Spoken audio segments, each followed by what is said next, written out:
Supreme ಕೋರ್ಟ್ನಲ್ಲಿ Darshan case ವಿಚಾರಣೆ ಆರಂಭವಾಗಿದೆ. ಕೊಲೆ ಕೇಸ್ನಲ್ಲಿ ರದ್ದಾಗುತ್ತಾ ನಟ ದರ್ಶನ್ಗೆ ಸಿಕ್ಕಿರುವಂತ ಜಾಮೀನು. ಹೈಕೋರ್ಟ್ ಆದೇಶವನ್ನ ಪ್ರಶ್ನೆ ಮಾಡಿ ಸುಪ್ರೀಂ ಕೋರ್ಟ್ನಲ್ಲಿ ಈಗ ತನಿಖಾಧಿಕಾರಿಗಳು ಮನವಿ ಸಲ್ಲಿಕೆ ಮಾಡಿಕೊಂಡಿದ್ದಾರೆ. ಆ ಅರ್ಜಿಯ ವಿಚಾರಣೆ ಈಗ ಆರಂಭವಾಗಿದೆ. ಸುಪ್ರೀಂ ಕೋರ್ಟ್ನಲ್ಲಿ ಮೇಲ್ಮನವಿ ಅರ್ಜಿ ವಿಚಾರಣೆ ಶುರುವಾಗಿದೆ. ಒಂದ್ ಕಡೆಗೆ ದರ್ಶನ್ಗೆ ಆತಂಕವೂ ಹೆಚ್ಚಾಗ್ತಾ ಇದೆ. ಸಿಕ್ಕಿರುವಂತ ರೆಗ್ಯುಲರ್ ಬೇಲ್ ಏನಾದ್ರೂ ರದ್ದಾಗುತ್ತಾ ಅಂತ. ದರ್ಶನ್ ಸೇರಿದಂತೆ 7 ಆರೋಪಿಗಳಿಗೆ ಈಗ ಟೆನ್ಷನ್ ಶುರುವಾಗ್ತಾ ಇದೆ. ಅನುಕುಮಾರ್ ಇರ್ಬೋದು, ಜಗದೀಶ್ ಇರ್ಬೋದು, ಪವಿತ್ರ ಇರ್ಬೋದು, ಅದೇ ರೀತಿಯಾಗಿ ಲಕ್ಷ್ಮಣ್ ಸೇರಿದಂತೆ ಇವರ 7 ಜನರಿಗೂ ಕೂಡ ಈಗ ಬೇಲ್ಗೆ ಸಂಬಂಧಪಟ್ಟಂತೆ ಟೆನ್ಷನ್ ಶುರುವಾಗಿದೆ.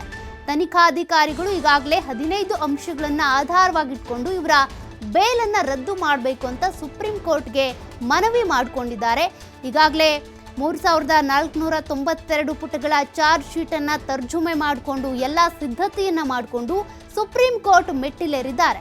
ಹಾಗಾದ್ರೆ ದರ್ಶನ್ಗೆ ಸಿಕ್ಕಿರುವಂತ ರೆಗ್ಯುಲರ್ ಬೇಲ್ ಏನಿದೆ ಅದು ರದ್ದಾಗುತ್ತಾ? ಆ ಟೆನ್ಷನ್ ಈಗ ದರ್ಶನ್ಗಿದೆ. ದರ್ಶನ್ ಮಾತ್ರ ಅಲ್ಲ, ಉಳಿದಂತ 7 ಜನ ಆರೋಪಿಗಳಿಗೂ ಕೂಡ ಟೆನ್ಷನ್ ಹೆಚ್ಚಾಗ್ತಾ ಇದೆ. ಯಾಕೆಂದ್ರೆ ಇವರು ಪ್ರಭಾವಿಗಳು, ಸೆಲೆಬ್ರಿಟಿಗಳು. ಹೀಗಾಗಿ ಇವರು ಹೊರಗಿದ್ರು ಅಂತ ಅಂದ್ರೆ ಸಾಕ್ಷಿಗಳ ಮೇಲೆ ಪ್ರಭಾವ ಬೀರುವಂತ ಸಾಧ್ಯತೆ ಇರುತ್ತೆ, ಬೆದರಿಕೆ ಹಾಕುವಂತ ಸಾಧ್ಯತೆ ಇರುತ್ತೆ. ಹಾಗಾಗಿ ಇವರ ಬೇಲನ್ನ ರದ್ದು ಮಾಡಿ ಅಂತ ಈಗ ಸುಪ್ರೀಂ ಕೋರ್ಟ್ಗೆ ಮೇಲ್ಮನವಿ ಸಲ್ಲಿಸಿರೋದು ತನಿಖಾಧಿಕಾರಿಗಳು. ಹೀಗಾಗಿ ಈ ನಿಟ್ಟಲ್ಲಿ ಇವತ್ತು ಕೋರ್ಟ್ನಲ್ಲಿ ಏನಾಗಬಹುದು ಅನ್ನುವಂತ ಒಂದಷ್ಟು ಕ್ಯೂರಿಯಾಸಿಟಿ ಈಗ ಬಿಲ್ಡ್ ಆಗ್ತಿದೆ.